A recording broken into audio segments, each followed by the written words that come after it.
69 সংখ্যক মুৰাৰা গৰকা নকুল তিনিগীয়া গোপাল অৱ সমিতিৰ বাৰ্ষিক সভা উৎসৱ আমাৰ আজি ৰাতিপুৱাৰ পৰা আৰম্ভ হৈছে।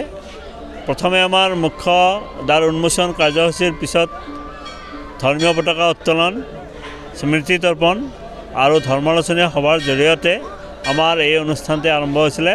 ইয়াৰ পিছত এতিয়াৰ আমাৰ অনুষ্ঠান আছে আৰিয়া প্ৰজ্বলন।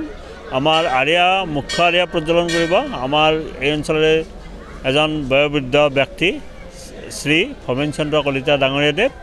আমাৰ ইতিমধ্যে নকুল গাঁৱৰ পৰা গোপাল বিগ্ৰহ গাঁও পৰিভ্ৰমণ কৰি আহি পোৱাৰ পিছতে আমাৰ মুখ্য আৰিয়া প্ৰজ্বলনৰ পিছতে আমাৰ আমন্ত্ৰিত ৬৮গৰাকী বিশিষ্ট ব্যক্তিয়ে প্ৰজ্বলন কৰাৰ লগতে আমাৰ ৰঙিয়াৰো আমাৰ উপস্থিত ৰাইজে ইয়াতে আৰিয়া প্ৰজ্বলন কৰিব। ৬৯ সংখ্যক বছৰ পুৰণি, তাৰমানে আজি আমি আহি ৬৯ বছৰ উদযাপন কৰি আছোঁ। আমাৰ এই অনুষ্ঠানটি 1955 চনত আৰম্ভ হৈছিল আৰু আজি ৬৯ বছৰ হ'ল। ইয়াৰ পিছত অহা বছৰ ইয়াতকৈ বেছি ধাম ধুমেৰে আমি আমাৰ বাৰ্ষিক সভা উৎসৱ আমি পালন কৰিম বুলি ভাবি আছোঁ।